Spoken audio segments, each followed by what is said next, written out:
Sat back all week and I began to think about it. I was over here last night for a little while and began to think about what to minister about on a Sunday morning. I don't do a lot of Sunday morning preaching.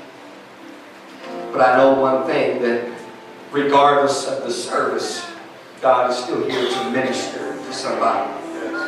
It could be your first time here at Calvary Apostolic Tabernacle, or it could be your 50th time. Doesn't make a difference. God is still here to minister to your needs this morning. That's one thing that stays constant in this world, is Jesus Christ. And He knows your needs.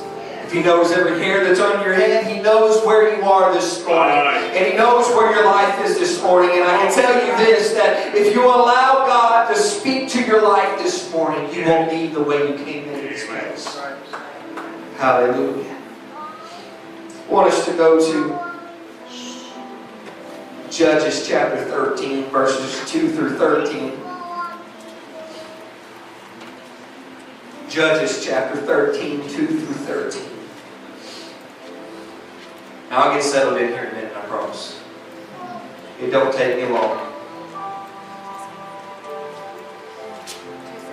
And there was a certain man of Zorah, of the family of the Danites, whose name was Manoah, and his wife was barren and bare not. And the angel of the Lord appeared unto the woman and said unto her, Behold, now thou art barren, and bearest not. But thou shalt conceive and bear a son. Now therefore beware, I pray thee, and not drink wine or strong drink, nor eat any unclean thing. For lo, thou shalt conceive and bear a son, and no razor shall come upon his head. For the child shall be a Nazarite unto God from the womb, and he shall begin to deliver Israel out of the hand of the Philistines. Now I want to go to Judges chapter 14, 1 through 14. I've got rather lengthy scriptures this morning, but we are going to move very quickly this morning. I understand that I am the only one that stands between you and something to eat. So. And Samson went down to Timnath and saw a woman in Timnath of the daughters of the Philistines. And he came up and told his father and his mother and said, I have seen a woman in Timnath of the daughters of the Philistines, and therefore go and get her to be my wife. Then his father and his mother said unto him, Is there never a woman among the daughters of thy brethren, nor among all thy people, that thou goest to take a wife of the uncircumcised Philistines? And Samson said unto his father, Get her for me. She pleaseth me much, or she pleaseth me well. But his father and his mother knew not what was of the Lord. Knew not that it was of the Lord, that he sought an occasion against the Philistines. For at that time the Philistines had dominion over Israel. Then went Samson down to his father and mother, and his father and his mother to Timnath, and came to the vineyards of Timnath. And behold, a young lion roared against him. And the Spirit of the Lord came mightily upon him and rent him. He rent him as he would have rent a kid. And he had nothing in his hand, but told his father, not his father nor his mother, what he had done. And when he went down and talked with the woman, she pleased Samson well. After a time, he returned to take her, and he turned aside to see the carcass of the lion. And behold, there was a swarm of bees and honey in the carcass of the lion. And he took therefore in his hands and went on eating, and came to his father and his mother and gave them, and they did eat. But he told them not what he had taken the honey out of the carcass of the lion. So his father went down unto the woman, and Samson made there a feast. For so used the young men to do. And it came to pass when they saw him that they brought 30 companions to be with him. And Samson said unto them, I will now put forth a riddle to you. And if ye can certainly declare me within 7 days of the feast, can't get out, then will I give you 30 sheets and 30 change of garments. And I'm almost finished. But if you cannot declare it to me, then you shall give me 30 sheets and 30 change of garments. And they said unto him, Put forth thy riddle, and that we may hear it. And he said unto them, Out of the eater came forth meat. Out of the strong came forth sweetness. And they could not in 3 days expound the riddle. I want to speak with you for the next few moments. I think there may be a slide back there, but it's on the desktop. I don't know. I want to speak to you for the next few minutes on a simple subject. Dancing with Delilah. Dancing with Delilah. If you could we just put our Bibles down and can we raise our hands one more time and ask God to bless the remainder of this service? Jesus, Lord, I pray now, Lord, that you would anoint me, God, that you would speak through me this morning, God. Lord, to minister to someone's need in the house this morning, God. Lord, to let us know, God, and heed your calling this morning. For you are worthy, God, and you are mighty, God, and I pray, Lord, that you minister to everyone, God. Open their ears to hear today, God. Open their eyes to see your word this morning, God. But most importantly, touch our hearts, God, that we can be transformed and changed this morning, God, into a vessel of honor for you this morning, God. For you are worthy and you are mighty. And everybody said, Amen. Give him a hand clap of praise as you're being seated. Samson was the Superman to the Israelites. He was the handsome, strong, tall, tan, terrific Samson. Now that's just my version of Samson. So this morning I'll be a little laid back for you. That was just my version of Samson. But he was the Superman to the Israelites. He was handsome, strong, tall, tan. No doubt when he walked down the street, I don't know, I could be totally wrong. This is just the way I envision Samson. A strong man. Or maybe he was just an average, ordinary young man that when you looked at him, he did not look very strong. And he did not look like he may have had the strength that was inside of him. But maybe this is what he looked like. Or maybe he was an above average young man. But he was no doubt the Superman to the Israelites. Samson was born in the time of the judges, and it was a new generation of people who would be coming onto the scene, and they did not know God because they did what was right in the sight of their own eyes, very much like the generation that we live in today. There was a new generation of people that were coming onto the scene, and Samson lived in their era of time, and he was there, and he would, no doubt, he was their champion, and he was their prize, and he was their guy that when they saw him, they knew that hope would be coming, or that they would have no more issues in their life, or Samson will take care of the problem. You ever know anybody like that? If you got a problem, I go talk to so-and-so, he can take care of the problem. Now, when I was in high school, I had a friend. And I'm not going to name names because some of you will know my friend. But I had a friend. And he was the guy that if I had a problem, go talk to him. He'll take care of my problem. Anybody ever had somebody like that? So, I can no doubt that this was probably what Samson was. He was the dude, man. He was the guy. You know what? Something's come up. Go talk to Samson. Let's go tell Samson about what's going on in my life right now. Somebody's taking my flock of sheep. We'll go talk to Samson. Samson will get it worked out for you. Samson was that man. He was a man that could get things done. But the problem with Samson was he had a major issue in his life. I began to read the story, and I began to look at the story, and at the time of Samson's birth, the Philistines had enslaved the Israelites for more than roughly 40 years. We see in Judges chapter 13, verses 2 through 5, that Samson was a miracle baby. His mother was barren, there's no way she could have children, and they came to her and said, "You will bear a son, but you need to be careful. You need to be careful." But he was a miracle baby. Samson was called to deliver Israel out of bondage and set apart unto God as a Nazarite. Anybody know what a Nazarite is?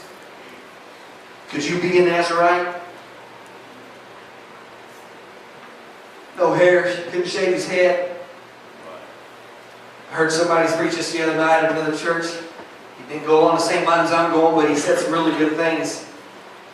But I just don't know if I could commit myself to live this lifestyle that Samson was living. But this was the lifestyle that he no doubt was living and trying to live up to. But Samson looked different. Samson was different. Everything about him was different. He looked different. He talked different. Hopefully he walked different. There was something about the vow that he had taken that had made him somewhat different from the rest of the world.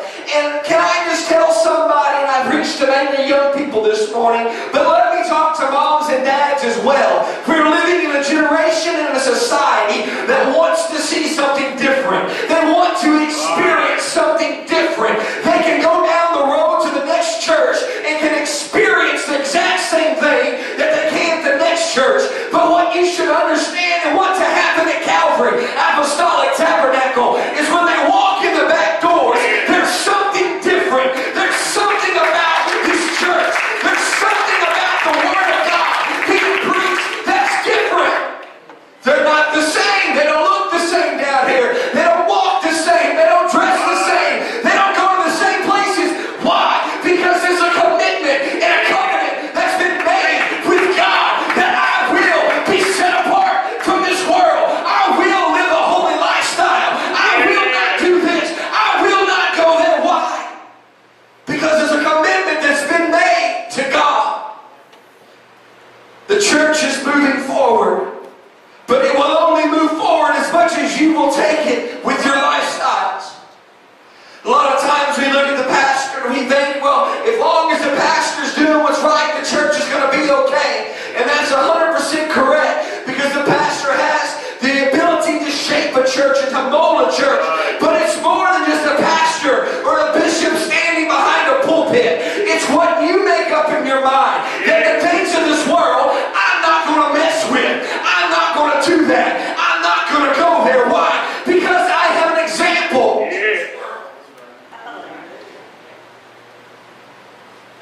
But he looked different. He looked different. I work with young people, and I tell you, but Carl, you're going to experience some amazing things. Maybe you've already started to experience some amazing things. You're going to be able to experience the wonderful change and transformation in their life, and then you're going to be tearing your hair and your eyeballs out, wondering why they just can't make the right decisions. But what it comes down to is when they get a love for God in your heart, it won't take Brother Carl, it won't take Bishop, it won't take Pastor getting behind a pulpit to tell you how to live your life. When you get a commitment in your life to God, it doesn't take a man of God standing behind a pulpit beating you with this Bible. Why? Because there's a commitment you make to God in your walk with God. But before you were saved, the old sinful man was very much alive. And when you got saved, there was a transformation that was made in your life. And just bear with me, we're going back to Samson and Delilah here in a second. But when you get saved, there's a transformation in your life. There's a transformation that turns you from the man that you used to be or the woman that you used to be into something that's new and something that's better and something that gives you something to live for. I never understand people who tend to, and this part of me this morning, maybe it's not my place, but I've never understood people that can so easily walk away from the things of God. I've never understood somebody that can so easily give up on the love of God. They can so easily give up on the things of God. And I look at people and I scratch my head and I wonder why. Why did you have to go down that path? Why did you have to give in to that temptation? Because God has never been anything but good to me.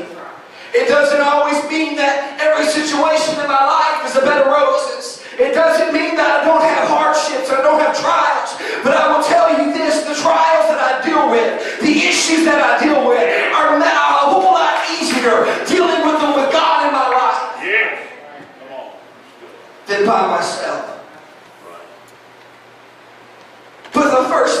his self-denial. Samson had power because he had a covenant with God. He had power because the Lord said it came upon him. And that principle will never change. You can take an average man of God. You can take an average young man who knows nothing about God, and you can bring him into the house of God, and God can move on his life, and he can go out and do extraordinary things for God. Why? Because the principle has not changed from Samson to now. When the Spirit of the Lord is dwelling inside of your life, you can do great and mighty things. But we sometimes sell ourselves out short because it's not in our time plan. It's not the way we would take care of it. It's not the way we would do it. But Samson had power to conquer life. You're going to need, it's going to allow you to conquer your life and your sins to the extent that you have a relationship with God. Now let me say that again this morning. Do you wonder why you struggle sometimes? You wonder why you have problems and why you have issues? Let me just tell you this. The closer you get to God, you're going to be able to overcome those things in your life. That addiction that you can't just seem to get over. I challenge you to pray every day and say, God, give me the strength to overcome my addictions. God, give me the strength to not log into that website again. God, give me the strength, God, not to go down to the local bar again when I know I can't handle that. Why? Because your commitment in your relationship with God will give you strength. Jesus Christ has called every one of us to make a vow of commitment to Him. Samson's accomplished many great things. He killed a lion with his bare hands, which I could not do on a good day with a knife or a gun. Like I said, not a good shot. I don't like guns, sorry. He killed 1,000 men with the jawbone of a donkey. No ropes could hold him. He was an extraordinary man that did extraordinary things. He ripped the gates off the walls of Gaza and carried them up a hill. I don't even know if Hulk could do that. This was an amazing man. Yes, an amazing man. I look at his life, Curtis. I look at everything that Samson did, and then I look at the end of his life. And it makes me wonder what went wrong. What happened to Samson in his walk with God? What happened with Samson in his commitment to God that took him from a man that could do great and extraordinary things into a mill, grinding mill for his enemies? What took him there? Samson had one weakness. He was a slave to his passion. He was a he-man with a she weakness. He was an amazing man, but he had one major problem in his life. He could not get over the ladies. Now, I'm not going to preach on ladies. You're safe. We're not going there this morning, all right? And most of the time we talk about circumcised, and we talk about all this, but I'm not going to go down that road this morning because I want us to get into just the basics of what caused him to fail. We read in Judges chapter 14, verse 1, that he went down to Timnath and saw a woman, and she pleased him much. He saw a harlot in chapter 16. He loved this lady. She pleased him. Go get her to be my wife.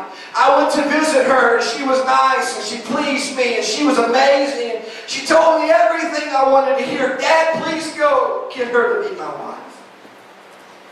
But Samson loved to party. He loved to be in the limelight. And I began to think about what could make this young man who was a Nazarite by vow, who was not supposed to drink, go down to Timnath. And I believe that Tim means place of grapes. What could make this young man that was not supposed to, who had this vow, what could make this young man go to a place that he knew he was not supposed to be in? He knew he was not supposed to be around it. He knew he was not supposed to go there. But what made this man go down to that place? And I began to think about that in my life. I began to think about there are times that young people and adults as well, we go places that we know we have no right being. We know that we're not going to win them sitting on a bar stool with them. We know we'll be quiet over this word. That's okay. That's okay. But go places we know we're not supposed to be.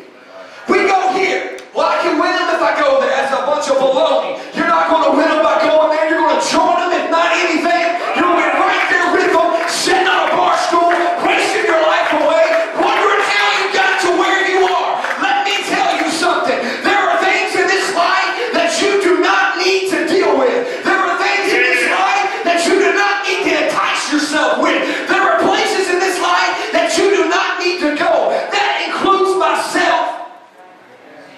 We dance with Delilah every day. We bring it into our homes in just the hope that it's going to be okay. Just a little bit of this is all right. Just a little bit of that's all right. And then you look back at your spiritual walk with God, and it's a mirror of what it used to be. Samson was dying slowly because he was dancing with Delilah. Yeah. He was bringing it into his home. He was going there to where it was, and he did not see it because he was blinded by the thing that was killing him. Right. Maybe this is not your normal Sunday morning service, and that's okay. But sin will blind you. Yeah. I've seen and had countless conversations with many young people. I have a great group of young people that I love, but I'll sit down and they have struggles and trials just like you adults have. And I'll sit down with them in the office and I'll look at them and I'll say, man, what's up? What's the deal? Man, what happened to the first row when you were worshiping and jumping and shouting for God, and now you're sitting on the back row with your hands crossed? I'm point blank with them. You know why? Because it's my responsibility to try to see them saved at any cost. Right.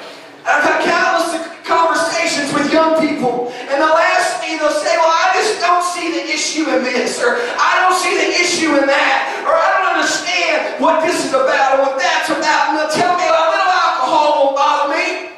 A little dip or a cigarette won't bother me. It won't have any control of my life. Sex won't cause me to be lost. I'm going to marry him anyway. Sorry. This is what I got. And we see people every day, and young people